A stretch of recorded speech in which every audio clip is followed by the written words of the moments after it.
Rolling.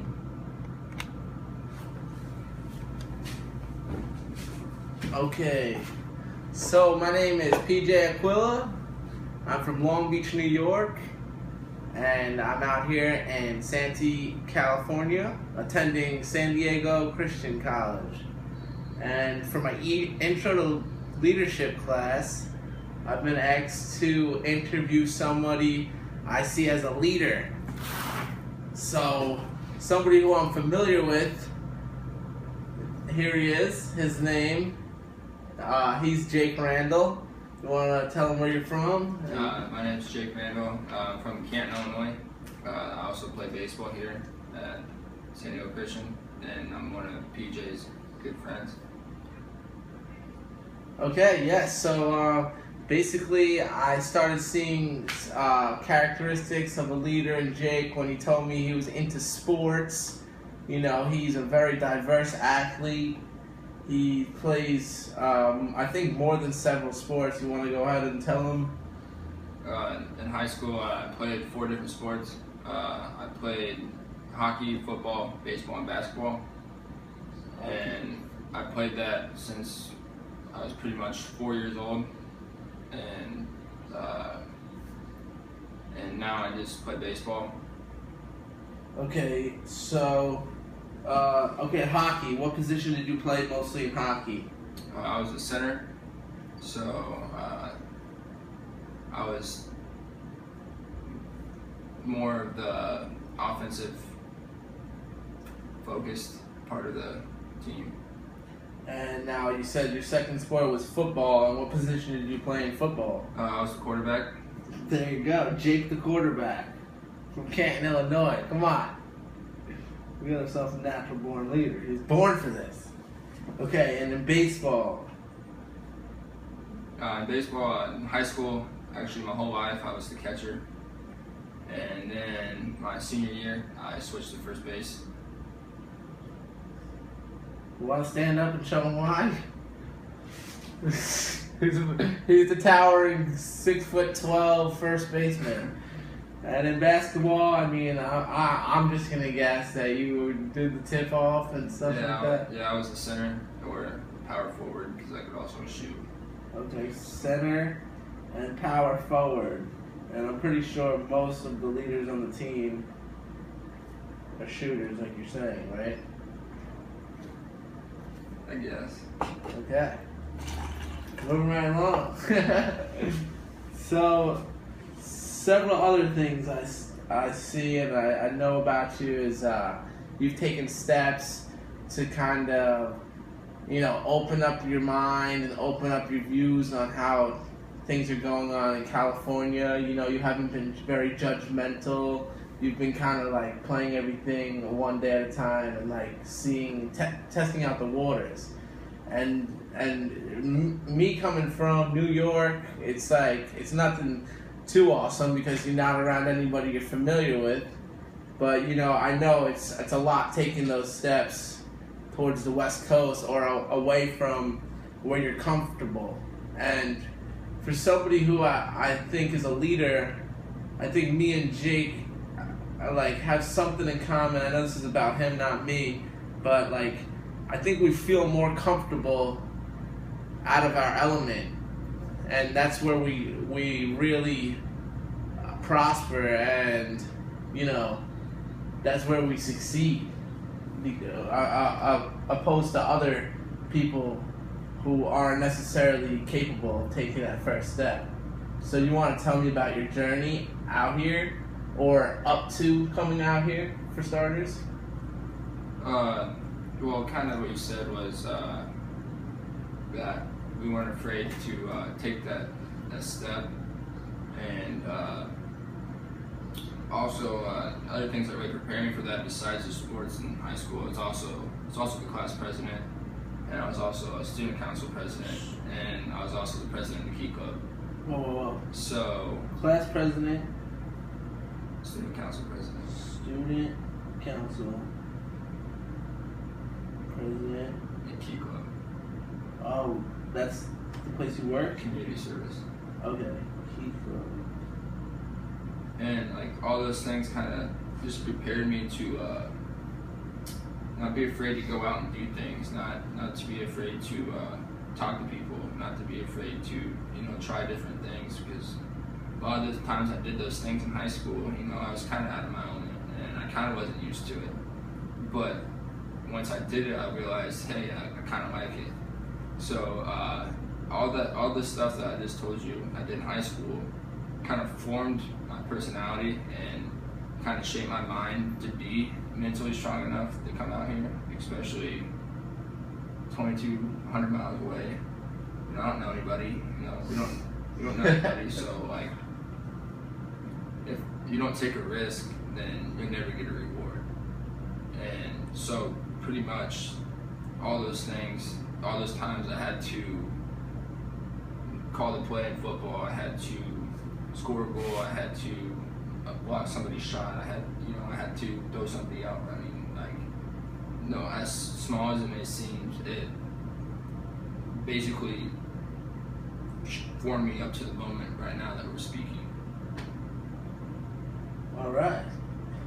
And we've been experiencing some things that, you know, other students may not be up for all the time, like going to Padres game, and we've done several other things like beach trips at Mission Beach, you know, right next to Pacific Beach, and like, do you still feel that you feed off of like kind of going out and doing the right thing, you know?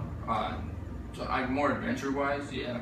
Like, it kind of, like, again, like, it's everything shapes who you are, and I feel like in terms of leadership here is you can't really be a leader if you don't know what it takes or how to do it. And kind of like you said, if you've never been to the beach or if you never went to a baseball game, how are you gonna know how to do those things? I know those things are small, but it's just what you brought up. But I feel like you have to go out and broaden your horizons in order to carry a leadership quality, because you're not going to listen to somebody that's never done what they're trying to tell you, or that they've never been around it, or they don't fully comprehend it. So I feel like in order to be a leader or just an authority figure in any aspect, you have to be able to understand the situation that you're in. Absolutely. Be more comfortable, and it's not just understanding the situation, it's being more comfortable in the situation you're in. You don't look for somebody they could have played football their whole life, but they're scared to take a hit. You're not going to look for that person to come block for you. You're going to look for somebody that understands the game and that they understand and they're comfortable in that situation. Does that make sense? Absolutely. So like, just because you play baseball your whole life doesn't mean you're a coach, because you might not be comfortable with your thoughts about baseball. So I feel like in order to understand it, you also have to be comfortable with your ability and your knowledge of it. All right. Yeah, like just like being a coach, it's like I learned in class, they're the first ones to go when a team is just not performing well, because you know you got to be a strong leader. I also learned like stuff about how, you know, this kid's like the leadership lid is something we learned about, and it's basically if you set your goals at a certain height, you're not really capable of passing those. But what somebody like you has done, you said, okay, I'm going to the other side of the country that I live on. I want to finish my education. Like, you set it up so you can be all the way out here in the most beautiful place. Like, you set that up long before you came here, because you didn't set yourself, hey, I'm gonna go to Illinois State. Like, you said to yourself, I can do whatever I want to do. I'm going to do whatever I want to do. And that's how you've been living. Like, and as long as you're in an environment where you're productive, doing one thing productive a day. Like here we do like 10 things that are productive a day. But as long as you're feeding off kids who are like striving for better stuff every day, I feel like a leader's lid is just endless, especially for us being all the way out here. We know how the other half lives. We know how it gets when it's cold out. People's feelings change. People's grades change. Their girlfriends change. Their moms change. And basically we said to ourselves, like, this is me right now. This is my life. I'm going to lead, and whoever wants to follow, like, good for them, you know? What's bringing my question is, like, how do you feel now that you're here? Like, because I know for myself, I don't want to answer your question or put words in your mouth, but when me and you smile, like, 3 or 4 times a week and say we made it, like, this is great. How do you feel now that you're actually here for the camera? I kind of feel that even though we may say that we may be happy that we're here, it's not the fact that we're here, it's what you're going to do with it. And whatever we did yesterday was yesterday. So every day you got to focus on today. And I think for going from the leadership aspect of this, as a leader, you have to plan for the future, and you got to focus on the present. Because if you're not in the moment and you're worried about what happened during yesterday's game, then it doesn't go anywhere. It stays the same, and they all cancel each other out. And kind of what you were saying earlier, how a good leader, like a coach, takes the blame. And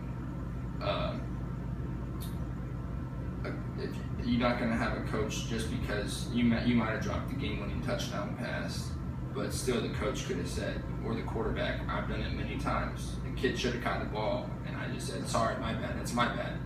You got to sometimes throw yourself under the bus. That way, whoever's following you, whoever's working under you, a manager, you got to take the blame. That way, they still trust you. That way, they still believe in what they still believe in you, because you can't lead anybody if nobody trusts you. And no, I kind of strayed away from the question, but it's just out here for me is it doesn't matter if people follow you. A good leader doesn't worry who follows them or listens to them. A good leader is just confident in their ability of doing things.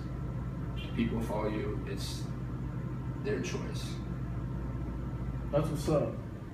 So, I don't know, technically the answer to your question is, I'm not worried if anybody follows my actions or if they agree with them, or I'm not worried about what anybody else is doing. But at this point in my life, I'm just here to be a good teammate, a good Christian, and a good student. And for me, I don't know, the leadership aspect is I'm trying to be a leader up to myself. What? Not to anybody else. Even though, because once you are that leader of yourself, other people will ultimately follow. Yeah. One time somebody said to me, like, if you could just keep doing everything right, things are just going to start falling at your feet. And I feel like that's happening for you. You know, like, this is good, like, to talk about.